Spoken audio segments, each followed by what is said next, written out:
Merci beaucoup, Clara. Et de mon côté, je partage mon écran pour que vous puissiez voir ce dont on va parler. Euh, et je me trompe dans les boutons.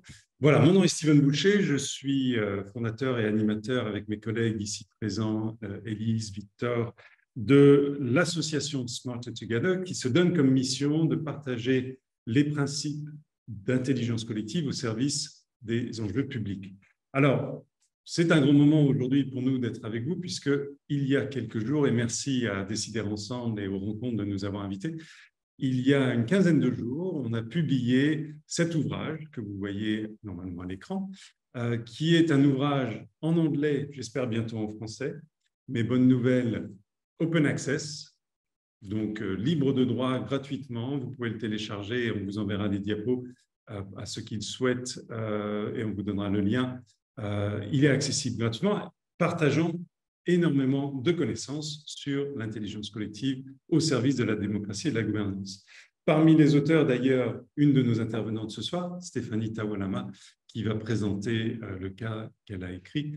Et donc, il y a des cas du monde entier qui permettent d'explorer ces enjeux d'intelligence collective, puisque notre prémisse de ce soir, c'est que la science peut nous aider à redéfinir la manière dont les décideurs politiques collaborent pour prendre de meilleures décisions et éviter les erreurs.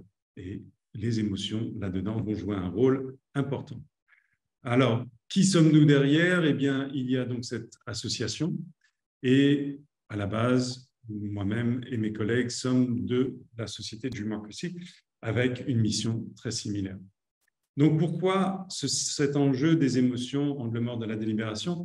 Eh bien, je vais d'abord vous poser la question à vous, si vous voulez bien, avec un petit sondage très simple, et on vous reposera la question à la fin de ce webinaire. Qu'est-ce que vous pensez de ces deux questions? On vous laisse quelques secondes, quelques instants, ça devrait être rapide pour répondre.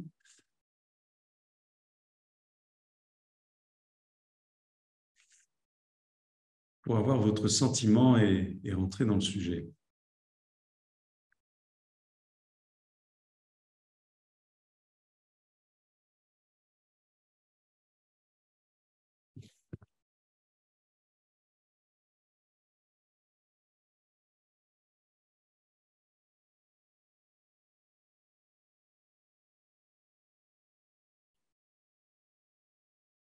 On a une bonne moitié de personnes qui ont répondu.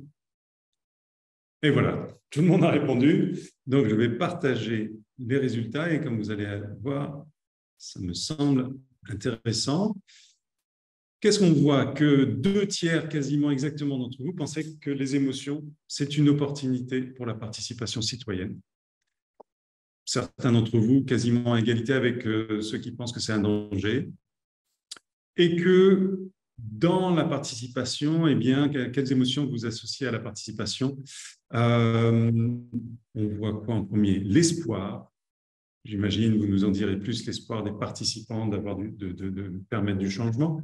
Résultat suivant, la colère. Donc, on participe parce qu'on est mécontent, probablement, que ça suscite peut-être aussi de la joie, mais ça suscite aussi de la peur, ou il peut y avoir de la peur derrière.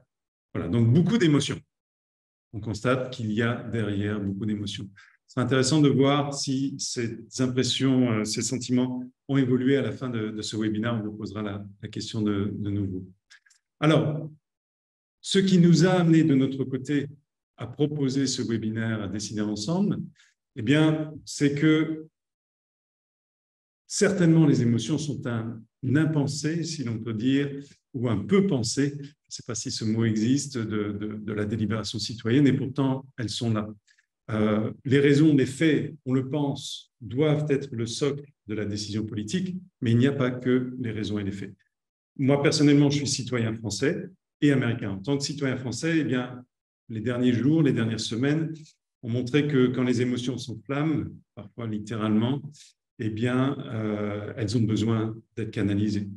Alors, en tant que citoyen américain aussi, je constate que notre capacité de réflexion collective raisonnée, raisonnable, dans l'intérêt du plus grand nombre, etc., n'est pas toujours possible, que la désinformation règne, que des personnes mal informées peuvent penser être considérées être bien informées, mais pourtant être ignorantes ou voire désinformées.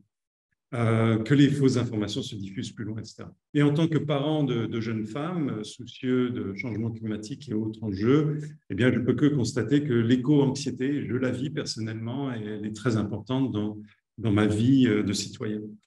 Et donc, qu'est-ce qu'on fait de ceci pour nous tous? Alors, les éclairages que j'ai pu lire et dont on peut entendre parler de différentes sciences comportementales, neurosciences, neurolinguistiques, sciences sociales diverses, eh bien, nous permettent de mieux comprendre aujourd'hui comment nos comportements politiques sont effectivement gouvernés, pas que par la raison, mais qu'il y a un continuum et qu'on ne peut pas séparer émotion et raison, et que autant nous voulons échanger des arguments, des faits dans les délibérations, mais qu'on n'échange pas, les informations qu'on échange ne sont pas que des faits. Il y a aussi des valeurs, des émotions, le langage corporel. On voudrait pouvoir séparer nos réflexions de nos émotions, peut-être, mais en fait, nos émotions président, les neurosciences nous informent, à nos décisions. On pense que les émotions, souvent en politique, sont dangereuses et on les associe souvent à des émotions négatives, alors qu'en fait, elles sont multiples, elles sont incontournables, comme on l'a vu, comme visiblement par le sondage, vous l'indiquez, elles sont multiples et donc aussi incontournables et potentiellement bénéfiques. Et bien sûr, on pense aussi immédiatement, quand on pense politique et émotion, au fait qu'elles puissent être manipulées. Et ce qui nous amène à Smarter Together, à nous demander si on est forcément piégé dans un relation, ou qu'on est destiné à avoir une vision uniquement manipulatoire des émotions. Et donc, on souhaite ici s'interroger avec vous sur la manière de penser le rôle des émotions et d'amener peut-être à une autre forme de prise en compte. Alors, ici, donc, les rencontres européennes de la participation sont un endroit idéal pour se poser cette question entre citoyens rationnels et citoyens émotionnels. Donc, c'est ce qu'on va faire aujourd'hui avec vous. Je ne peux m'empêcher de partager quelques citations de grands penseurs qui influencent notre communauté, tels que Jürgen Habermas. Je vous laisse lire la citation. Et il y en a plein d'autres qui nous invitent à essayer de séparer émotion et délibération et arguments. John Lord Elster, politologue américain réputé, aussi sur les enjeux que nous connaissons.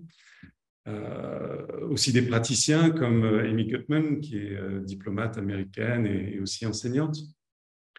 Voilà, donc on est quelque part tous face à ce dilemme qu'on devrait essayer de trouver un équilibre entre ces deux polarités, les émotions d'un côté, la raison de l'autre. Et comme je vous le disais, de notre côté, il nous semble que c'est indispensable d'essayer de trouver l'équilibre entre les deux. Alors, le mot que je mettrai dessus, c'est qu'on a besoin de la délibération pour toutes sortes d'enjeux. Et dans quelle mesure, dans quelle mesure les émotions pourraient faire partie d'une sorte d'ingénierie de la délibération au service de ces enjeux. Comment on pourrait mieux traiter, mieux gérer les émotions, qu'on poursuive encore mieux les objectifs de la délibération. Voilà personnellement comment je cadre, j'entrevois cet échange entre nous aujourd'hui avec donc un panel prestigieux et très informé d'intervenantes, suivi d'un échange entre nous. On aura 20 minutes de session privée, breakout room en bon français, de quel on pourra tirer quelques enseignements. Et bien sûr, ça sera trop court, mais on tiendra notre promesse que tout ceci tienne en 1h30. Alors, avec nous, nous avons, et dans cet ordre, nous aurons une intervention d'abord de Stéphanie Tawalama sur un cas en Inde. Ensuite, de Célia. Alors, Célia, j'espère que je ne prononcerai pas mal votre nom de famille. Gissinger-Bost, vous nous direz, sur un cas tiré des jurés d'assises. Stéphanie de chez elle, vous nous partagerez encore un autre contexte, et Mathilde aussi, avec donc des éclairages très différents qui sortent du monde de la délibération auquel nous sommes habitués, praticiens de la délibération dans certains contextes. Et pour souligner que si vous voulez en savoir plus sur les cas que nos intervenantes présentes, eh bien, nous nous sommes inspirés très directement de cet excellent ouvrage de Loïc Blondiau que certains d'entre vous avaient peut-être déjà lu, La démocratie des émotions, paru en 2018. Et on va vous partager dans le chat le lien. Voilà pour notre programme et le cadrage. Et donc, soucieux de laisser le plus de place possible à l'interaction, je vais sans plus tarder vous passer la parole à Stéphanie Tawalama pour parler du Jansunwai en Inde. Stéphanie, à vous. Bonjour à toutes et à tous. Donc, je vais vous parler d'un dispositif participatif indien qu'on appelle le Jansunwai. Jansunwai, c'est une expression en hindi qu'on traduit souvent en anglais qu'on traduit souvent par audience publique, mais qui veut dire littéralement l'écoute du peuple. Et c'est vraiment ça, l'écoute du peuple, le Jansunwai. Et le Jansunwai, c'est un dispositif qu'il est particulièrement intéressant d'étudier quand on s'intéresse justement au rôle des émotions dans la délibération, dans la participation et plus largement dans la démocratie, parce que c'est un dispositif qui fait une place centrale à une dynamique émotionnelle que je vais vous exposer rapidement aujourd'hui. Alors, d'abord, 2 mots de contexte. La participation, c'est... oui, merci. Merci, celle-là, c'est la bonne. La participation, c'est toujours compliqué. C'est encore plus compliqué dans le cas de la société indienne, qui, vous le savez sans doute, est une société très vaste, très inégalitaire et très diverse. Et l'inégalité d'une part, la diversité d'autre part, qui se traduit cette diversité notamment par le fait que les langues sont multiples dans n'importe quelle interaction, y compris une interaction locale au niveau d'un quartier. On a toujours des gens dont la langue maternelle est différente.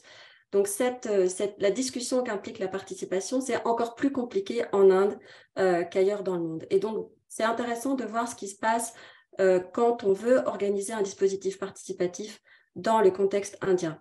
Alors, le Jansunwai, qu'est-ce que c'est? C'est une confrontation organisée, très organisée et publique qui fait intervenir en gros 4 catégories de participants autour de la question des politiques publiques. Il s'agit en général de politiques publiques qui sont destinées aux groupes sociaux les plus marginalisés, donc les pauvres, les basses castes, les femmes, les minorités sexuelles, ça dépend des politiques publiques. Mais donc le Jansunwai met en présence, c'est une réunion en fait, c'est une réunion qui dure entre 1 et 3 jours et qui met en présence les gens qui sont supposés mettre en œuvre cette politique publique, par exemple le droit à l'éducation qui dispose que tout citoyen indien a le droit de faire scolariser ses enfants entre 6 et 14 ans dans l'école publique du quartier. Donc ce droit à l'éducation, il a été adopté au début des années 2000 et je vais me référer plusieurs fois à un Jansunwai qui visait à évaluer la mise en œuvre de ce droit à l'éducation. Donc, dans le cadre de ce Jansunwai, on avait les gens responsables de la mise en œuvre, c'est-à-dire pour le droit à l'éducation, donc les bureaucrates de la municipalité de Delhi et de l'État de Delhi en charge des politiques éducatives, les proviseurs, enfin les chefs des écoles primaires et secondaires à Delhi, mais aussi certains professeurs. Ça, c'est la première catégorie de participants. La deuxième catégorie de participants, ce sont les bénéficiaires supposés de la politique publique. Donc ici, les citoyens indiens, les familles, les enfants. La troisième catégorie de participants, ce sont un groupe d'experts qui sont des gens qui connaissent bien le problème dont il est question au cours de cette discussion. Typiquement, ce sont des activistes, des avocats, des juges à la retraite, des anciens hauts fonctionnaires, des journalistes parfois. Et le quatrième type de participants, c'est le public, c'est-à-dire les habitants du quartier, les familles, les voisins, les amis de ceux qui vont témoigner au cours de la journée. Donc, le Jansunwai organise pendant 1 à 3 jours une série de discussions autour de cas particuliers, qui sont des cas qui ont été sélectionnés très en amont parce qu'ils sont emblématiques de toute une série de problèmes qui se posent par rapport à la mise en œuvre de cette politique. Et donc, le Jansunwai prend un peu la forme d'un tribunal. On a une succession de gens qui se succèdent au micro, sur l'estrade. Stephen, peut-être qu'on peut passer à la diapo suivante qui montre des photos d'un Jansunwai particulier à Delhi. Donc, vous voyez en haut à gauche le public. en bas à gauche, les experts sur l'estrade. En haut à droite, les activistes, des petits activistes qui chantent une chanson sur laquelle je vais revenir. Et en bas à droite, voilà, une interaction typique. Là, on a le monsieur qui tient le micro, c'est le principal d'une école, et il est face à 2 enfants qui viennent de témoigner pour dire que quand ils arrivent à l'école et qu'ils sont en retard, eh bien, on les envoie nettoyer les toilettes de l'école. Et donc, les experts interrogent, s'étonnent, s'indignent selon le cas. Et puis, les fonctionnaires, ici, donc le professeur, enfin le proviseur, doit répondre, doit expliquer, doit justifier, parfois doit faire amende honorable. Donc, une succession de cas se succèdent qui sont singuliers, mais qui sont en même temps, qui ont une portée générale. Et le Johnson Weil fait tout un travail en fait de pédagogie pour expliquer ce que doit faire l'État à travers les différents types de fonctionnaires, quels sont les droits qui sont ceux des citoyens, et donc que faire quand ces droits sont de toute évidence non appliqués, voire violés. Et ce message, il est très difficile à faire passer dans le contexte indien. Il est très difficile parce que le sens de la hiérarchie est très profond, les inégalités sont très profondes. Et il faut donc, pour faire comprendre à des gens qui n'ont pas l'habitude de sentir qu'ils ont des droits face à l'État, pour leur faire comprendre qu'ils ont des droits, il faut faire appel aux émotions. Et c'est là qu'on a le travail émotionnel du Johnson Weil. Prochaine diapo, Stéphane, s'il vous plaît. Voilà. Alors, très rapidement, le travail émotionnel, c'est un travail tout à fait délibéré qui est réalisé dans le cadre du Johnson Weil par les organisateurs et par les experts, qui n'est pas forcément pensé comme travail émotionnel par ces gens. Mais c'est un travail qui consiste à inciter, provoquer des émotions qui sont nécessaires à l'établissement de la discussion. Un exemple typique de travail émotionnel, c'est la chanson initiale. Souvent, les Johnson Weil commencent par un événement culturel. Ça peut être une chanson, ça peut être une scénette de théâtre de rue, ça peut être une petite vidéo. C'est quelque chose qui donne le ton de la réunion et qui permet à la fois de clarifier le problème du jour. Qu'est-ce que c'est que le droit à l'éducation? Pourquoi il n'est pas respecté? Quelles sont les formes par lesquelles il n'est pas respecté? Comment on peut faire en sorte qu'il soit respecté? Et surtout, ça permet d'encourager les gens à parler, à se sentir en droit, de revendiquer voilà, ce qui leur est dû. Donc, le travail émotionnel, il vise essentiellement 3 choses. Politiser les victimes en leur faisant prendre conscience de leurs droits. Avertir les fonctionnaires qui sont présents, c'est-à-dire leur montrer que ne pas respecter la loi, la violer, mettre en œuvre des préjugés de caste, par exemple, qui sont en principe interdits par la Constitution, ça peut leur coûter cher, que tout important qu'ils soient, quel que soit leur pouvoir du fait de leur statut de fonctionnaire, ils sont quand même sous le regard des experts, des activistes, des journalistes aussi, parce que le Johnson Weil est destiné à être, comment dire, à faire l'objet de comptes rendus dans les médias, à dépasser encore le public qui est celui du jour J. Et puis donc alerter l'opinion justement à travers le public, à travers le bouche à oreille et à travers les médias.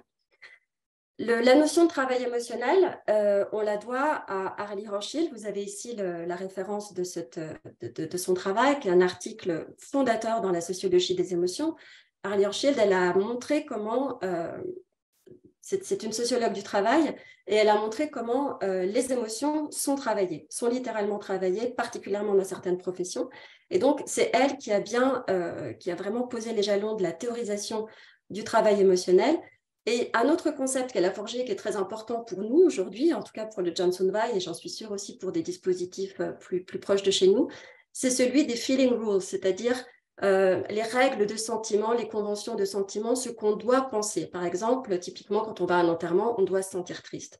En Inde, quand on est face à un fonctionnaire et qu'on est quelqu'un de basse caste et quelqu'un qui est pauvre, on se sent apeuré. C'est ça le sentiment qu'on doit avoir. On doit se tenir à carreau, en gros. Eh bien, le Johnson Weil, à travers le travail émotionnel qui est réalisé par les activistes, par les experts, permet de changer ces règles de sentiment. Et ce qui est extraordinaire, c'est que dans le contexte indien, où vraiment c'est très très difficile de changer ces règles de sentiment parce qu'elles sont encore très enracinées, eh bien, on a pu observer, enfin, j'ai pu observer en particulier en suivant ce qui s'était passé suite à une série de Johnson Vai, que les conventions de sentiments ont été transformées. C'est-à-dire qu'à la suite du Johnson Vai, dont je vous ai montré les photos, par exemple, eh bien, les parents des enfants scolarisés se sont sentis autorisés à aller régulièrement rencontrer les professeurs, les directeurs, etc., pour souligner les problèmes, pour soulever le problème, à tel point, que la chef du gouvernement de Delhi a demandé aux activistes qui avaient organisé le Johnson Vai de cesser d'organiser cela parce que les syndicats de professeurs se sont tournés contre elle. Donc cet exemple, c'est un exemple qui est un exemple réussi. Le Johnson Vai n'est pas toujours réussi, c'est quelque chose de très exigeant. Mais quand c'est réussi, ça montre que le Johnson Vai est un dispositif qui peut véritablement réaliser un empowerment des participants. Et je crois que je suis arrivée au bout de mes 10 minutes. Donc, je m'arrêterai là et je reviendrai voilà, avec plaisir sur les détails qui peuvent vous intéresser. Merci beaucoup Stéphanie. Et effectivement, comme ça on gagne du temps pour les questions. N'hésitez pas à commencer à les poser dans le chat. Et on peut ainsi passer à un contexte tout à fait différent avec Célia, qui est celui du jury populaire. Célia, à vous. Oui, très bien, je vous remercie. Alors, effectivement, un contexte différent, là pour le coup, un contexte spécifiquement français, puisque là, je vais aborder la participation de citoyens au jury populaire dans les cours d'assises en France. Alors, pour expliquer le contexte, je me suis basée là sur la slide suivante, sur un dessin hein, pour resituer vraiment cette participation citoyenne qui est assez particulière en cour d'assises, donc qui va juger les infractions les plus graves, à savoir les crimes. Et avec donc là, dans l'exemple qui est donné sur le dessin, on a effectivement 6 jurés titulaires qui sont tirés au sort.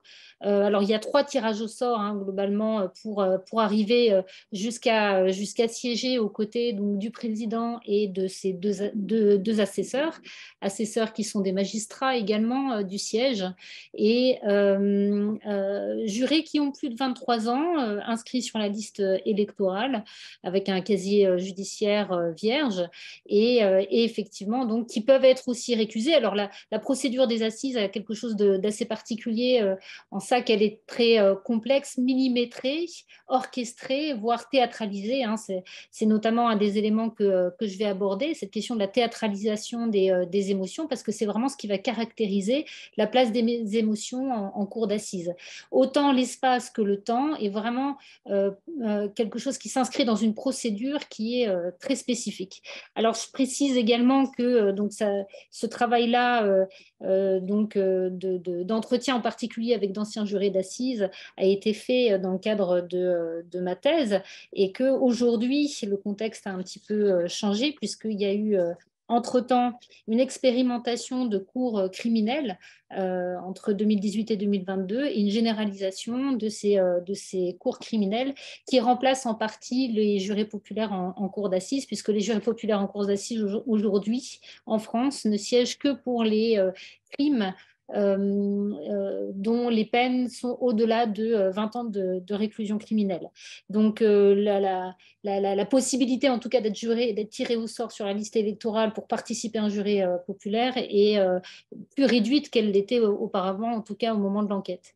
Quoi qu'il en soit, la spécificité du jury populaire, c'est en tout cas quand on est tiré au sort pour participer à un jury en termes d'émotion, c'est surtout la surprise hein, globalement. Alors soit les jurés l'apprennent au moment où ils sont tirés au sort, c'est-à-dire que beaucoup finalement ne savent pas qu'ils peuvent être tirés au sort en étant sur une liste électorale. Ça fait partie non pas d'un droit, mais d'un devoir de citoyen, c'est-à-dire que la personne tirée au sort convoquée pour une session de cour d'assises en France ne peut pas dire ah ben, écoutez, j'ai un autre rendez-vous ce jour-là, désolé, je ne vais pas pouvoir venir. Hein. C'est un devoir, donc s'il ne vient pas, il a une amende. une amende qui s'élève malgré tout à 3 750 €. Donc, effectivement, il vaut mieux annuler son rendez-vous et se rendre à la cour d'assises. C'est une obligation et ce qui fait la spécificité est souvent la surprise, l'étonnement, la crainte aussi des jurés quand ils sont tirés au sort, c'est la participation à un jugement. C'est-à-dire que c'est vraiment une grande surprise à la fois de siéger aux côtés de magistrats, alors même qu'eux n'ont pas de formation de juriste, et à la fois de participer à la délibération, de participer à un jugement. Cette participation directe à une décision est assez inédite pour le coup, non seulement au niveau judiciaire, mais aussi finalement politique de manière générale. Il y a peu d'espace où les jurés populaires, souvent on va leur demander leur avis, mais il y a peu d'endroits où on va leur demander de décider aux côtés de professionnels. Donc effectivement, la première émotion qui apparaît, c'est vraiment la surprise. Alors, j'ai donné en exemple également dans la slide suivante deux extraits d'entretien qui symbolise pour moi, qui représente, qui reflète vraiment une contradiction dans la place des émotions au sein d'une cour d'assises. Premier témoignage d'ancien juré qui me dit finalement, quand on voit l'émotion de la victime et quand elle rentre dans les détails, je pense que ça peut aider parce qu'on voit bien les personnes qui sont démolies quand elles s'arrêtent parce qu'elles ne peuvent plus parler et qu'elles se mettent à pleurer, qu'elles reprennent leur respiration et qu'elles recommencent. Je pense que c'est nécessaire. C'est-à-dire que la première place des émotions, c'est effectivement une émotion qui est théâtralisée, qui est là et qui est reflétée, qui est exprimée, qui est tout à fait, voire déballée pour certains jurés, par le biais des témoins. C'est-à-dire qu'évidemment, on ne va pas demander aux jurés, c'est ça le paradoxe, c'est-à-dire que l'émotion des jurés est bien présente, mais elle est tout à fait intériorisée. C'est une demande qui leur est faite explicitement, c'est de ne pas exprimer leur opinion ou leurs émotions pendant la durée du procès. En revanche, l'émotion, elle est attendue, nécessaire pour les jurés, de la part des témoins en particulier, parce que l'émotion, elle a une place de recherche de vérité. C'est-à-dire que le témoin qui exprime son émotion, l'accusé, la victime, va à un moment donné dire quelque chose de, entre guillemets, vrai, d'authentique en tout cas. L'émotion apparaît vraiment comme un outil d'authenticité et une recherche de vérité, en même temps qu'elle paraît nécessaire pour les jurés à une recherche aussi d'humanité dans un procès d'assises. Donc elle a une place quand même tout à fait centrale. À l'inverse, quand on voit justement l'extrait d'entretien suivant, le juré qui me dit « je ne pense pas qu'on vote sur une émotion parce qu'il y a quand même une peine de prison qui peut être donnée ou un acquittement à tort, enfin il y a une responsabilité », c'est-à-dire qu'effectivement la place de la responsabilité pour les jurés populaires est quand même très importante. Malgré tout, on ne peut pas dire, et c'est en tout cas ce que j'ai cherché à montrer, c'est qu'on ne peut pas dire que l'émotion soit absente des jurés, notamment si je reprends les extraits qui avaient été donnés au début de ce webinaire, montrent en fait tout un débat autour de la question du jugement, mais aussi la question du positionnement politique, du raisonnement, à savoir qu'il y aurait une opposition entre émotion et raison. Et souvent, d'ailleurs, les jurés se défendent de leur propre émotion, comme cet entretien le montre bien, cet extrait d'entretien, c'est-à-dire que non, je suis légitime parce que je n'ai pas d'émotion et que ma raison est là pour pouvoir effectivement participer à un jugement. En même temps, il y a une notion, moi, qui me paraît et qui est exprimée par les jurés vraiment comme très importante, c'est la notion d'intime conviction. Et cette intime conviction, elle me paraît vraiment tout à fait centrale et spécifique à la cour d'assises, mais en même temps qui vient vraiment structurer un jugement chez les jurés populaires, tel qu'ils l'ont exprimé en tout cas.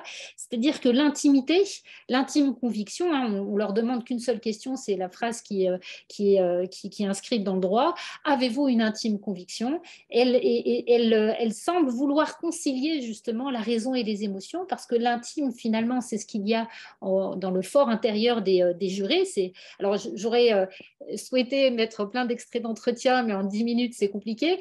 Mais beaucoup de jurés m'ont témoigné justement la nécessité pour eux d'aller effectivement rechercher dans leur intimité propre, dans leur intuition, leurs émotions, mais fondée en même temps sur effectivement une conviction qui là est basée sur un raisonnement et sur l'ensemble des débats au cours du procès.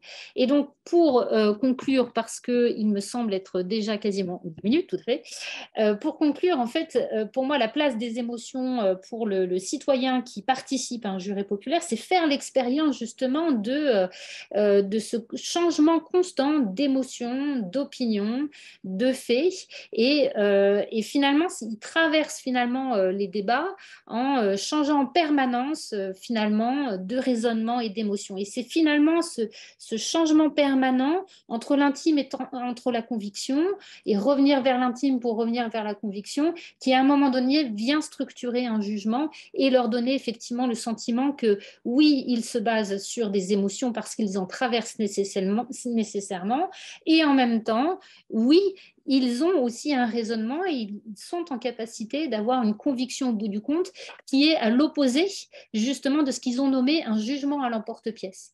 C'est-à-dire que pour eux, le jugement à l'emporte-pièce, c'est celui qui va être effectivement spontané, non réfléchi, opposé à une raison. L'intime conviction, c'est celle qui va chercher des ressources dans l'émotion, mais pour pouvoir mieux réfléchir finalement à une complexité d'une situation.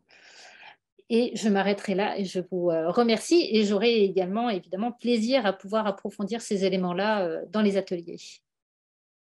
Merci Célia, c'est intéressant pour nous autres praticiens de la délibération dans d'autres contextes de voir comment naviguer ces deux modes de raisonnement. Alors, pour nous apporter un éclairage, ensuite, on se tourne vers Mathilde, qui a travaillé avec d'autres types de populations sur d'autres types d'enjeux, et cette fois au Chili. Très bien, merci Stéphane, merci pour l'invitation. Je vais vous présenter quelques idées qui ont été construites dans le cadre de ma thèse de sciences politiques. Celle-ci a été soutenue en 2018, donc ça fait un moment déjà. Et depuis, je suis au ministère de l'Énergie du Chili. Je travaille dans le département de participation. Et justement, je voudrais faire un peu une réflexion à partir de cette thèse et de la pratique en tant que chargée de participation dans le ministère, qui pourrait peut-être servir la réflexion et les participants. Donc, un peu un contexte du cas d'étude, en tout cas de l'étude qui a été publiée dans le livre des émotions de Loïc Blanguiot. C'est un cas d'étude qui porte sur un règlement qui a été élaboré, construit à travers un processus participatif avec les peuples autochtones au Chili en 2014, suite à la ratification de la Convention 169 de l'Organisation internationale du travail, convention qui a été ratifiée en 2008 par le Chili. Et c'est un instrument international très important parce que, disons, il permet, cette convention, de mettre dans la scène politique au Chili le sujet de la consultation et de la participation des peuples autochtones. Donc, c'est les deux aspects fondamentaux de cette convention. Donc, en 2014, le gouvernement met en place une procédure participative pour, d'une certaine façon, pouvoir appliquer cette convention à travers un règlement. Et donc, cette instance, on va l'appeler la table de consensus. C'est une table où il y a d'une part les représentants du gouvernement, de différents ministères qui ont en charge cette procédure, ce règlement, et d'autre part, donc, des représentants des 9 peuples autochtones qui sont présents ou reconnus au Chili. C'est une procédure, une instance, un moment assez particulier, inédit au Chili, car disons, l'histoire du Chili est marquée par les injustices, par la non-reconnaissance des droits des peuples autochtones. Donc, c'est un moment assez important et inédit aussi dans le sens où on va non seulement donner la parole, l'occasion pour les autochtones de parler, de construire ce règlement, mais il y a aussi la question du pouvoir de décision qui est mis à travers cette table, car les représentants autochtones sont invités à construire un règlement. Et bon, nous qui travaillons dans la participation, savons que ce n'est pas toujours une opportunité de tous les citoyens de pouvoir construire justement des normes, un règlement, etc. Donc, c'est assez inédit. Donc, le résultat de cette table, c'est le règlement en tant que tel. C'est un décret, le décret 66, qui est en cours donc en ce moment. Et c'est justement sur ce décret que nous, au ministère de l'Énergie, devons suivre. Donc, ça a quand même eu un résultat et on travaille sur ça. Donc, ça, c'était le contexte. Et à propos de la question donc, posée aujourd'hui, comment exploiter les émotions et le travail, la recherche menée donc, dans le cadre de cette étude, je vois 4 aspects que je voudrais mettre en avant. D'une part, on se rend compte dans cette table de consensus que on ne peut pas que l'expression des émotions est toujours là. Quand on parle quand les autochtones, les peuples autochtones sont présents, je vais parler pour eux, mais je pense que de façon générale pour les citoyens, mais en tout cas pour les peuples autochtones sont là avec leurs émotions, ils expriment leur méfiance envers l'État, toute une histoire de colère, de ressentiment envers l'histoire du Chili, de l'État chilien et les peuples autochtones, toute une colère qui est aussi exprimée quand ils parlent de l'exploitation des ressources naturelles dans leur territoire. Donc, constamment, ces sentiments-là, ces émotions de colère, de méfiance, de réticence, de distance par rapport à ce dispositif et par rapport au gouvernement sont présents.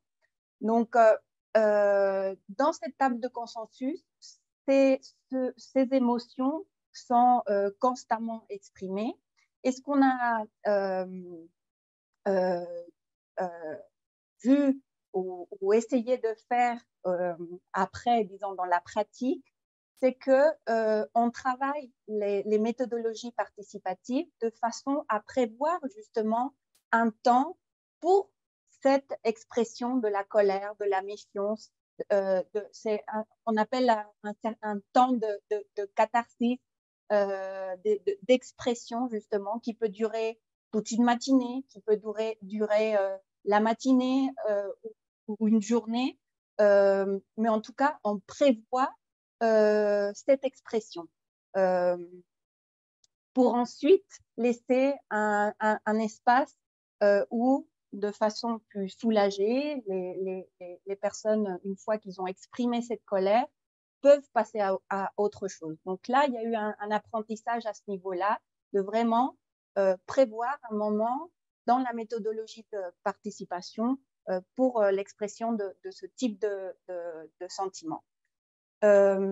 D'autre part, cette table de consensus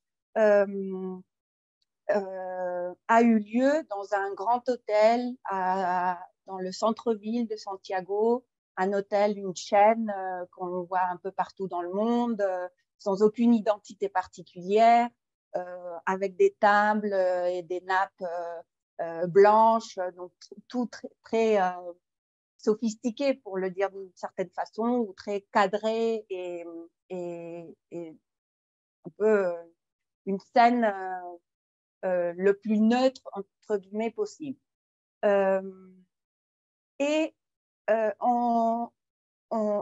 L'étude des comportements nous permettait de voir que justement dans cette ambiance-là, dans cette mise en scène-là, les autochtones ne sont pas à l'aise.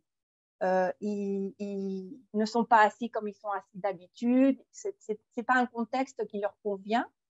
Du coup aussi, dans le travail qu'on fait actuellement, on essaie de se déplacer, nous, vers les lieux où habitent les peuples autochtones. On se réunit dans leur espace. Ici, il y a un espace, par exemple, c'est la Rucas, donc c'est où ils habitent, ou au moins ils se réunissent. Donc c'est eux qui sont les qui nous reçoivent d'une certaine façon, et pas l'inverse. Donc il y a une attention à ce respect, à cette bienveillance, à mettre en valeur les coutumes, leurs traditions, à essayer de faire un effort dans leur langue et de suivre un certain protocole pour créer une ambiance, une émotion différente. Et donc, c'est seulement à partir de ce moment où le débat plus juridique peut avoir lieu, où effectivement les autochtones vont mettre à distance les passions, la colère, les émotions, et vont mettre en relief leur discours parce qu'ils l'ont et ils ont une connaissance très approfondie du système juridique national et international. Donc, et c'est à ce moment-là que effectivement on peut passer à un débat plus juridique de la table et dans les expériences qu'on a eues après. Juste pour terminer, une idée aussi à propos de l'expression des émotions. On a vu dans la table de consensus que la mise en scène de l'indignation, de la colère, de la distance entre l'État et les peuples autochtones exprime aussi ou est associé aussi à un processus d'ethnicisation. C'est en fait de mettre sur la table, sur le débat, le répertoire de contestation, un répertoire et un discours politique qui mêle émotion, ethnicité et politique. Donc, c'est aussi une façon, les émotions, quand on les exprime, de pouvoir parler politique aussi, dans le sens où ces émotions sont associées à l'ethnicité. Et finalement, comme conclusion, je voudrais dire que l'expérience de la participation peut être un espace de construction de confiance envers l'État quand elle est bien, quand elle est réussie, quand justement on arrive à créer des espaces d'écoute réelle, de respect. Et c'est une expérience, les citoyens ou les peuples autochtones n'ont pas souvent l'expérience de l'État. Donc là, il y a une occasion où il y a une relation, il y a une action aussi. Donc, et c'est un espace, une opportunité de création de confiance lorsqu'elle est réussie, évidemment.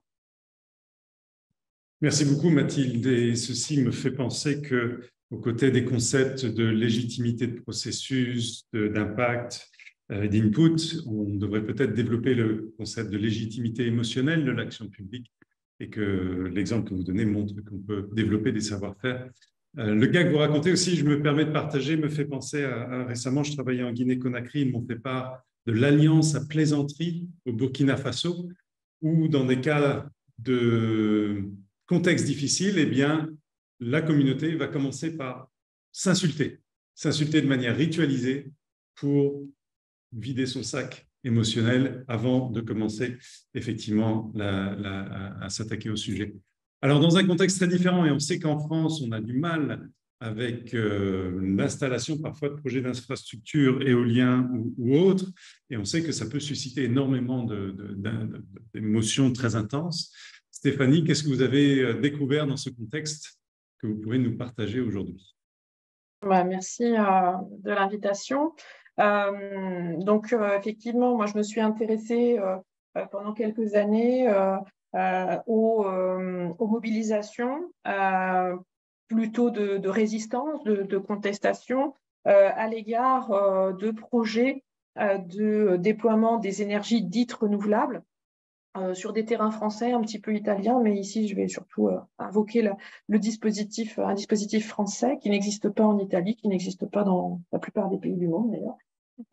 Et donc, je me suis plus précisément intéressée au mouvement de contestation de projets éoliens de grande taille, projets éoliens terrestres. Même si les projets éoliens offshore pourraient sans doute être faits, compris, analysés de la même façon. Alors, donc, quand on pense contestation de projets d'équipement, d'aménagement du territoire, on pense évidemment tout de suite à l'expression d'émotions. Ce sont des sujets qui seraient particulièrement empreints d'affectivité, d'émotions diverses, parce qu'ils reposent sur la colère des riverains, des habitants. Ils reposent sur l'expression dans l'espace public de ceux qui disent non. Et donc, ils disent non en faisant valoir à la fois des arguments, mais aussi des sentiments ou des ressentiments qu'ils vont exprimer au cours des mobilisations. Bien évidemment, il ne s'agit pas de nier le contexte affectif extrêmement vif qui entoure ces projets et leur contestation. Moi, ce que j'aimerais peut-être développer un peu plus dans ma présentation, et qui est en fait une synthèse du chapitre que j'ai rédigé pour l'ouvrage co-dirigé par Loïc Blondiot et Christophe Traini, c'est de s'intéresser aussi à ceux qui recueillent la parole dans un cadre de démocratie participative. Puisque moi, dans les cas que j'ai étudiés, je me suis intéressée au dispositif de l'enquête publique. Donc, l'enquête publique qui, je le dis rapidement, a été mise en place par la loi de Bouchardot, notamment dans les années 1980 en France, qui suppose, en tout cas dans le cas de l'éolien, qu'une enquête publique, donc un recueil d'expression des opinions, des avis, des habitants des communes concernées ou des communes avoisinantes sur un projet qui a un impact sur le plan environnemental. Là, en l'occurrence, les projets éoliens, dans les projets éoliens étaient prévus à une certaine période, puisque la législation en matière de projets éoliens évolue très vite. Donc, on n'est pas tout à fait dans le même cadre législatif qu'il y a encore quelques années.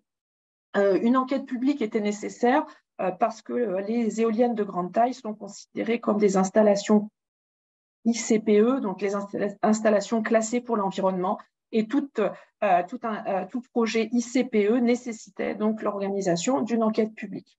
Et c'est donc l'idée de laquelle je suis partie, c'était de certes m'intéresser à la manière dont les riverains, les habitants qui contestent ces projets expriment leur opinion contraire, qui va aussi passer par la mobilisation de certaines émotions, de certains dispositifs affectifs, mais comment les commissaires enquêteurs, eux aussi, sont traversés par les émotions.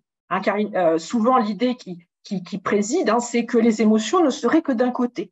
ne nous intéresserait que parce qu'elles proviennent des publics qui sont sollicités pour la participation.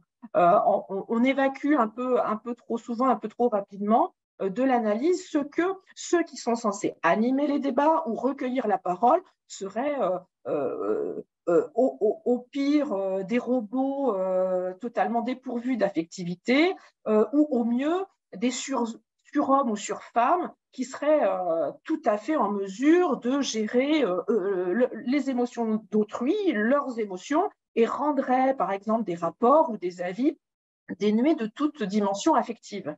Et donc, en mettant donc de manière un peu spéculaire l'analyse de l'expression des émotions d'un côté comme de l'autre, il me semblait qu'on arrivait à dresser un tableau un peu plus complet qu'en ne s'intéressant finalement qu'aux riverains. Alors, du côté des riverains, évidemment, je vous ai mis là un certain nombre de photos que j'ai prises ou récupérées de documents dans la presse, de documents militants, sur certaines des contestations de projets, en particulier dans le sud-ouest de la France. Donc là, on voit des dispositifs assez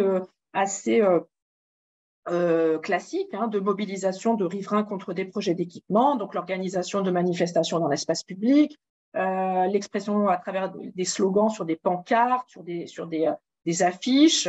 La réunion, la photo que vous voyez à l'écran, c'était la réunion de plusieurs associations particulièrement mobilisées sur ce thème à l'occasion d'une enquête publique et à l'occasion de la présence d'un commissaire enquêteur dans une mairie, dans un village qui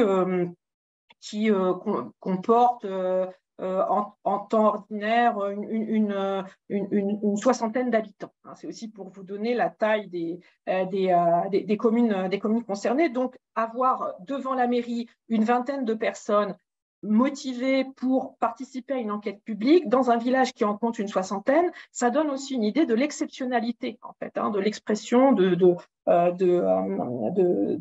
d'une opposition qui repose évidemment à la fois sur des émotions, la colère de voir arriver un projet qui va dénaturer des paysages auxquels on est particulièrement attaché, l'attachement à l'habiter, à l'environnement, tout ça, ce sont évidemment des choses qui comptent. La tristesse aussi de voir se dégrader certains paysages, la colère qui peut être exprimée face au déni de démocratie locale, car ils n'ont pas été consultés en amont. Ils ont l'impression qu'on leur impose les choses et que l'enquête publique n'est finalement qu'un pis-aller qu'on leur propose, mais que tout a été décidé au préalable. Donc, il y a effectivement des émotions très fortes qui sont mobilisées. Juste pour rappel, c'est une évidence, mais c'est mieux quand c'est dit. J'avais donné une capture d'écran, je ne sais pas si elle est disponible, d'un argumentaire qui est construit par les opposants. Voilà, alors vous n'aurez pas le temps de lire, évidemment, mais c'est pour vous donner aussi, évidemment, vous le savez, l'idée que s'opposer à un projet, ce n'est pas seulement exprimer des émotions. Non, excuse-moi, Frédéric. Non, je ne peux pas. Excusez-moi, j'ai mon fils. C'est vrai, c'est les conditions. Oui. Donc, il ne s'agit pas seulement d'exprimer des émotions contraires, hostiles à l'égard d'un projet, mais c'est aussi bâtir des argumentaires qui reposent sur la raison et la manipulation d'arguments souvent extrêmement techniques. Alors, du côté donc le travail émotionnel qui a été évoqué par ma collègue Stéphanie Tawalama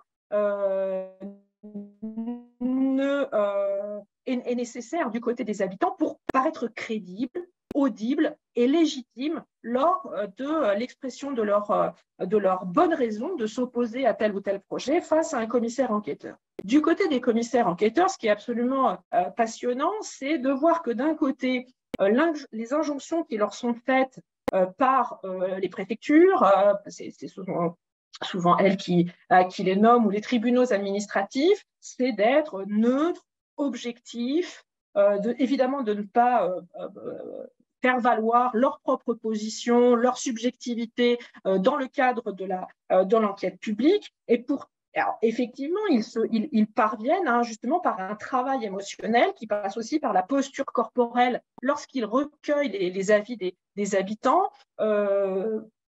on va dire, ils arrivent assez bien à composer avec cette posture de soi-disant neutralité. Mais quand on va regarder les avis qu'ils remettent, on peut percevoir, soit dans le style d'écriture, par différents petits signes, par la place qu'ils vont accorder à tel ou tel argument ou à la parole de tel ou tel type d'acteur, on va pouvoir repérer des signes, en réalité, d'une émotion qui les traverse eux aussi, soit qu'ils soient favorables au projet, soit qu'ils y soient défavorables, mais dans tous les cas, dans les rapports des commissaires enquêteurs que j'ai pu consulter, on trouvait des traces d'affect qui transparaissaient à travers donc leur écriture, le style, etc., etc. Donc, c'est vraiment l'idée que ce travail émotionnel que pratiquent les acteurs n'est pas uniquement, je conclus, n'est pas uniquement perceptible du côté des publics, il est bien là, mais aussi du côté de ceux, les élus, les techniciens, les ingénieurs, les professionnels de la participation. Tout ce petit monde est en réalité traversé par des émotions, par des affects, et il ne s'agit pas de considérer que certains le maîtrisent mieux que d'autres, le travail émotionnel. En réalité, c'est bien souvent ensemble que les choses, c'est dans les interactions que les choses se déroulent. Voilà, merci. Merci beaucoup Stéphanie. Effectivement, je peux témoigner en tant que parfois modérateur que garder une posture neutre n'est pas toujours facile face à des décharges émotionnelles en face. Merci beaucoup pour ces témoignages. Alors, il nous reste, on va prendre 5 minutes des questions de clarification pour ensuite garder un quart d'heure en sous-groupe où vous pourrez écouter Célia, Mathilde et Stéphanie Tawalama, puisque Stéphanie nous a indiqué qu'elle devrait partir après la session de questions-réponses. Donc, je finis de partager mon écran pour l'instant pour prendre quelques questions à l'oral. N'hésitez pas à ouvrir votre micro. Ou sinon, j'ai vu qu'il y en avait l'une ou l'autre dans le chat. Et ceux qui doivent nous quitter, merci bien sûr à vous. Alors, Pauline Tawil, vous avez une question. Tu as une question. Oui, bonjour à tous. Je suis désolée, je ne sais pas si j'étais la première à lever la main. En fait, c'était à propos de l'exemple indien. J'ai bien compris le mécanisme et comment se passe le processus, mais je n'ai pas bien saisi au final l'objectif de ce processus. C'est d'aboutir à quoi? Parce qu'on voit qu'il y a des intervenants publics et il a été précisé que c'est dans le cadre de politiques publiques qui touchent des publics particuliers, mais je n'ai pas bien saisi comment ce processus permet au final d'orienter d'une manière ou d'une autre la décision publique. Alors, il y a peut-être quelque chose qui m'a échappé, mais je n'ai pas bien compris quel était à terme l'objectif de cette expression, de cette permission d'émotion, en fait. Merci. Est-ce que je réponds? Oui, allez-y, je ne vois pas d'autres mains levées pour l'instant. Allez-y. D'accord. Oui, alors évidemment, j'ai fait le raccourci saisissant parce qu'en 10 minutes, c'était compliqué de tout dire. Mais en fait, ce que je n'ai pas eu le temps de dire, et c'est très important dans le contexte indien, c'est qu'un des gros problèmes qui se pose avec les politiques publiques, toutes les politiques publiques, c'est qu'en général, même quand elles sont très progressistes, et il y en a eu beaucoup, il y a un énorme problème au niveau de la mise en œuvre. Et ce problème, il a plusieurs raisons, mais une des raisons importantes, c'est la persistance de cette hiérarchie très grande entre l'élite et les pauvres, pour le dire très rapidement, qui fait que les pauvres ne vont pas protester, ne vont pas réclamer, enfin ce sont les partis qui se chargent de cela. Et le Johnson Vice, c'est justement un dispositif dont s'emparent des ONG qui veulent mobiliser les gens qui sont supposés bénéficier des politiques publiques pour faire et qui leur permet de faire plusieurs choses. Comme je l'ai dit, ça permet de mobiliser les gens directement, mais aussi d'informer plus largement le public indien, l'État, sur les problèmes de mise en œuvre et certains des problèmes qui apparaissent au grand jour dans le cadre d'un Johnson Vice, par exemple l'histoire de la petite fille à qui on envoyait nettoyer les toilettes. C'est quelque chose qui frappe tout le monde. C'est quelque chose qui frappe les gens qui sont là et qui entendent la petite fille raconter son histoire, mais qui va aussi frapper les lecteurs de journal, parce que même si on sait que l'intouchabilité, les préjugés de caste n'ont pas disparu en Inde, on ne s'attend pas à ce que ce genre de choses se produisent dans la capitale en Inde. Voilà. Donc, il y a une capacité de choquer. C'est là qu'on arrive aux émotions, l'importance des émotions. Il y a une volonté de mettre face à face le public avec les fonctionnaires, avec l'opinion plus largement, avec la réalité des choses, en choquant, et par le choc, de produire des effets politiques. Merci Stéphanie. Et je me permets de me tourner vers notre autre intervenante Stéphanie par rapport à une question que vous aurez peut-être vue dans le chat, par rapport au rétrécissement de la fenêtre des enquêtes publiques. Qu'en pensez-vous? Oui.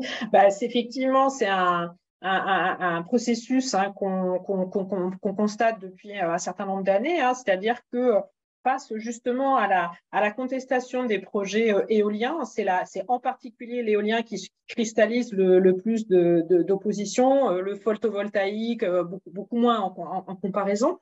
Mais face à la montée en puissance des contestations, il faut savoir qu'aujourd'hui, environ 3/4 des projets éoliens terrestres finissent en contentieux. Donc, il y a des démarches auprès des tribunaux administratifs le plus souvent pour dénoncer donc tel ou tel aspect des projets éoliens. Donc, face à cela, en fait, les industriels et les lobbies qui les représentent font tout un travail de conviction auprès des élus visant à insister pour que justement les procédures soient réduites ou l'expression des publics soit la moins importante possible, voire complètement évacuée au nom d'un principe d'efficacité de l'action publique, etc. Donc, on voit très bien que ce qui... dans le chat, il était question d'une réforme en cours. En réalité, ça fait déjà plusieurs années qu'il y a des expérimentations qui vont toutes dans le même sens, qui consistent à supprimer en fait l'enquête publique. Et autre élément qui n'est pas des moindres, qui faisait partie des leviers sur lesquels pouvaient s'appuyer les riverains ou les habitants contestant tel ou tel type de projet, c'est aussi la suppression du premier niveau de la justice administrative en France, puisque le recours auprès d'un tribunal administratif en première instance en France, jusqu'à il y a peu de temps, qui était donc le niveau nécessaire pour commencer à s'opposer à un projet, avant que ça passe éventuellement en cour d'appel, le premier niveau de juridiction administrative ne nécessitait pas la présence d'un avocat et pouvait être déposé au tribunal administratif du chef-lieu du département où le projet devrait se faire. Ce qui fait qu'en termes purement économiques, beaucoup d'associations loi 1901, telles que les associations qui se créent en vue de contester un projet, qui ont souvent des budgets extrêmement réduits, qui ne demandent pas de subventions au pouvoir public, non plus pour des raisons d'indépendance à l'égard des élus ou des organisations politiques, font que ce premier niveau de juridiction leur était accessible.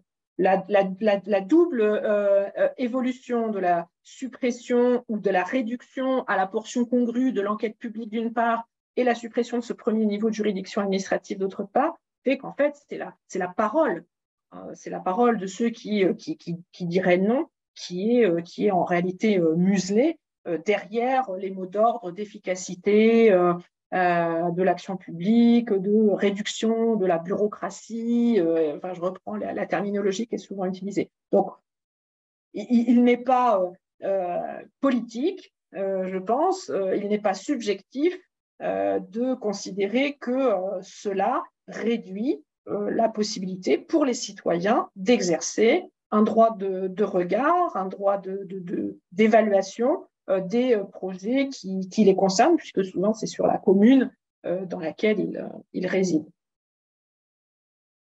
Formidable, merci Stéphanie. Dimension politique des émotions. Une dernière question de Anton Menacho, et puis après on creusera tout ça en session privée autour de nos intervenantes. Anton. Merci, bonjour à toutes et tous. Déjà, merci aux intervenantes. Vos contributions, elles montrent à quel point l'expression de la colère permet parfois de modifier un rapport de force qui est très inégal. et les récits de vie qui génèrent de l'empathie, etc., ils permettent une meilleure compréhension entre des groupes différents. Comment est-ce que dans des dispositifs délibératifs, on concilie les deux? Des moments où la colère peut être exprimée, des moments où des récits de vie générant de l'empathie peuvent être exprimés. Comment est-ce qu'on concilie tout ça?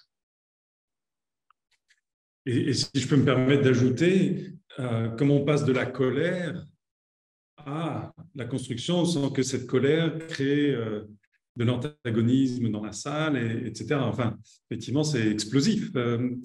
Quelles sont vos expériences, peut-être Stéphanie de chez elle, pour vous libérer, puisque vous devez partir en premier et nos autres collègues après? Alors, moi, n'étant pas une professionnelle de la participation, j'aurais du mal à préconiser quoi que ce soit. Je pense que ce qu'il faut avoir en tête, en tout cas dans vos expériences professionnelles, c'est d'avoir un peu le regard du sociologue, c'est-à-dire que en fonction des catégories sociales qui sont appelés à participer ou non, les ressources, les leviers que ces populations vont pouvoir actionner ne sont pas les mêmes.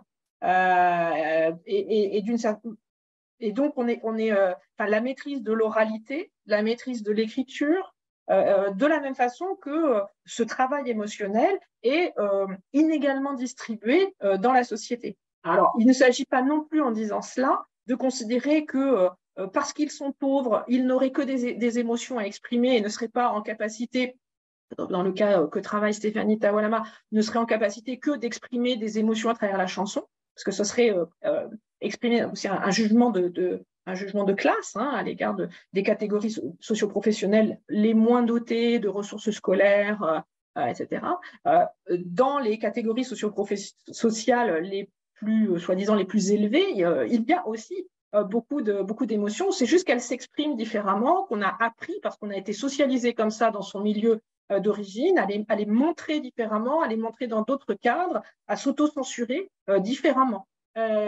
Et donc, je pense, j'ai pas de recette miracle. Je ne sais pas quelle est la bonne façon de passer de l'un à l'autre.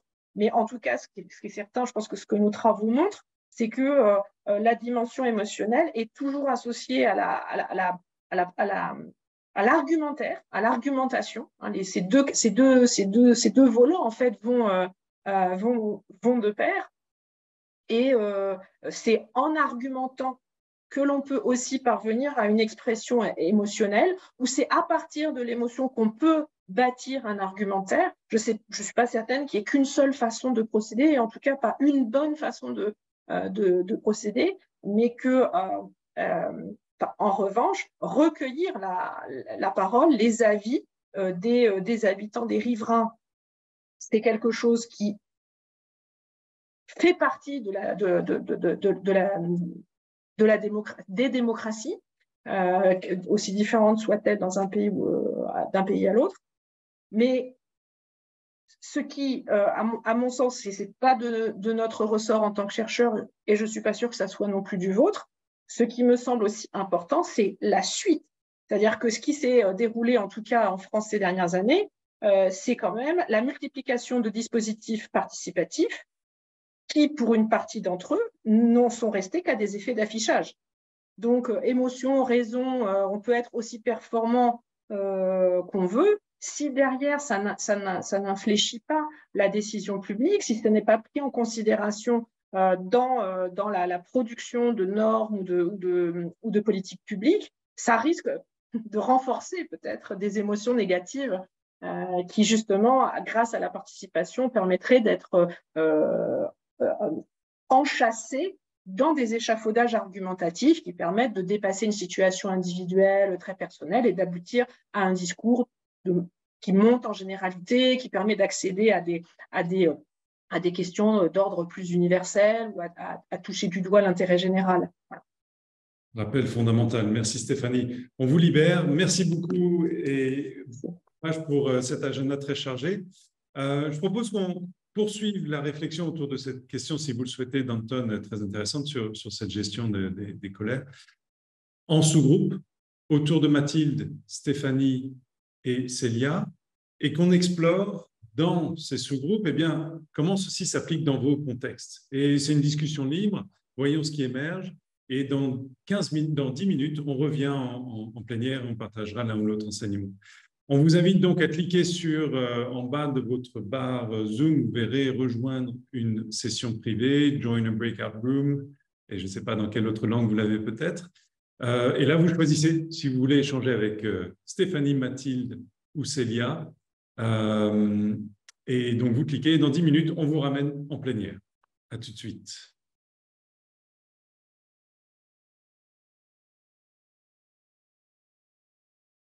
Oui, la clôture des sessions privées est souvent assez violente, vous nous en excuserez.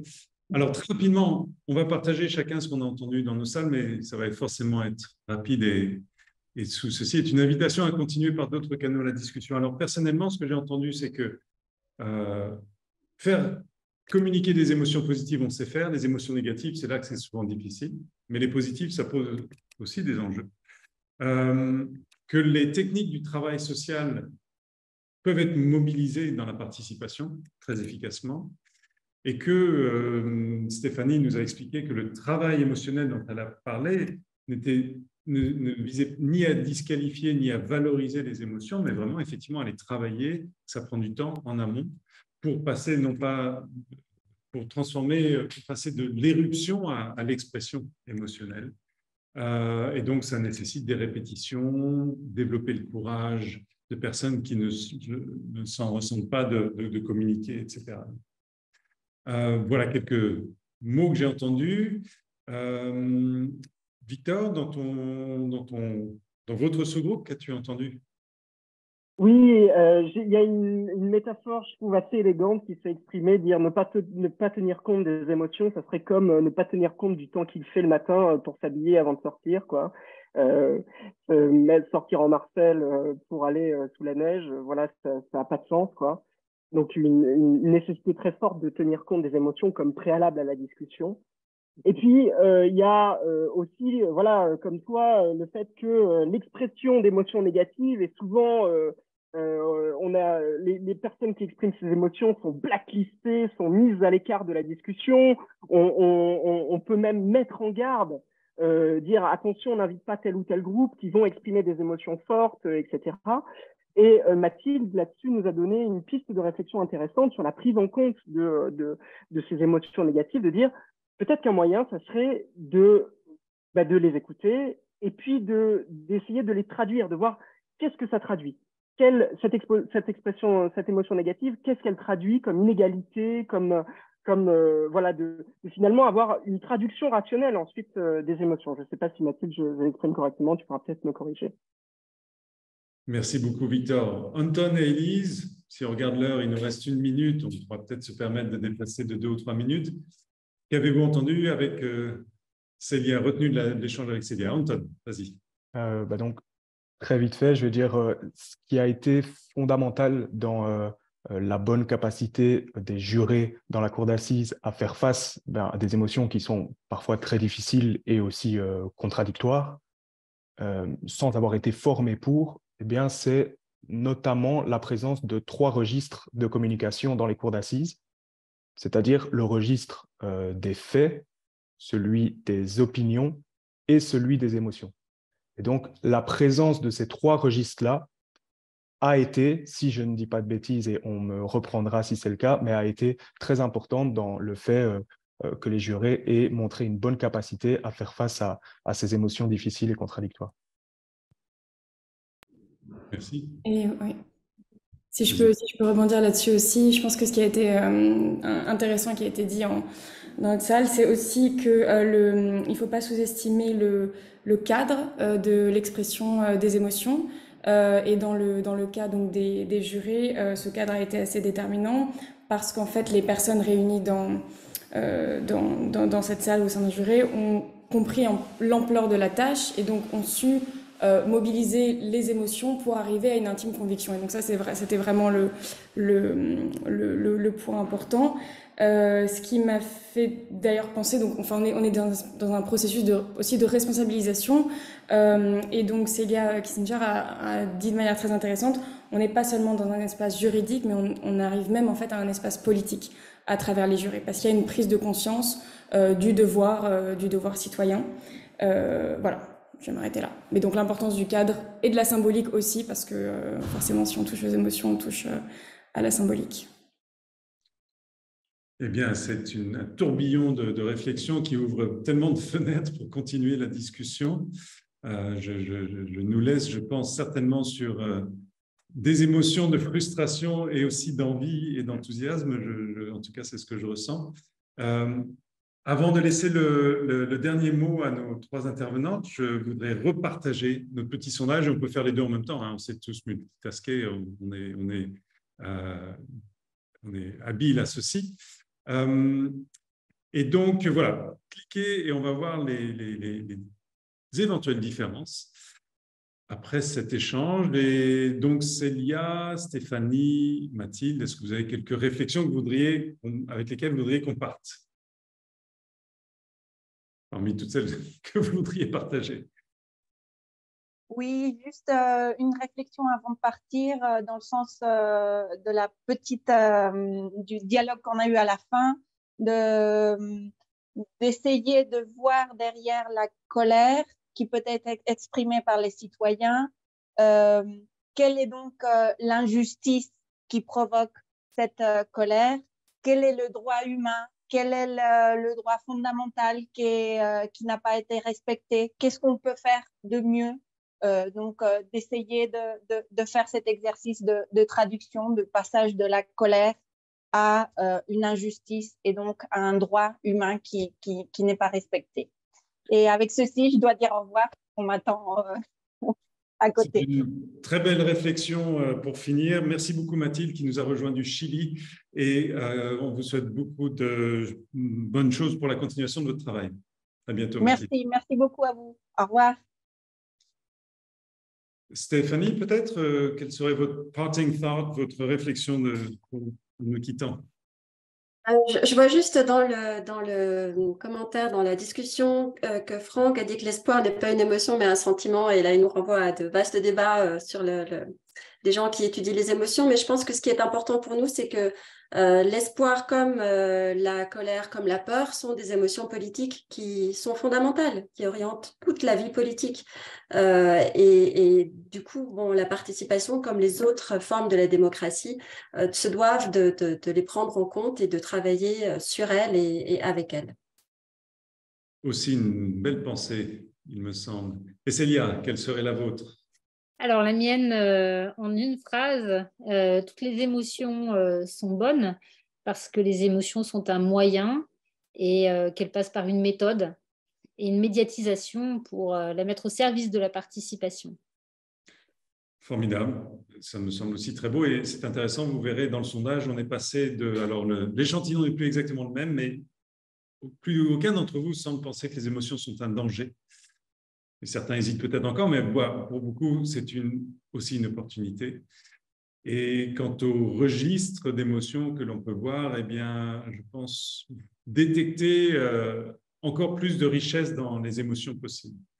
Écoutez, en tout cas, moi, de mon côté, je dois dire que je suis absolument réjoui de cet échange et je me permets de partager mon écran pour vous laisser avec cet espoir, celui qu'on reste en contact et que si vous voulez participer à nos prochains webinaires avec Décider ensemble ou autres, eh bien que vous n'hésitez pas à vous connecter. Et bien sûr, avant toute chose, je remercie tout le monde, tous les participants, Clara de nous avoir aidé à organiser cet échange, mes collègues Élise, Victor, Anton et Camille à avoir organisé cet échange également, et puis bien sûr nos intervenantes, très chaleureusement pour vos contributions très riches. Je vous souhaite une bonne soirée et espère qu'on pourra rester en contact.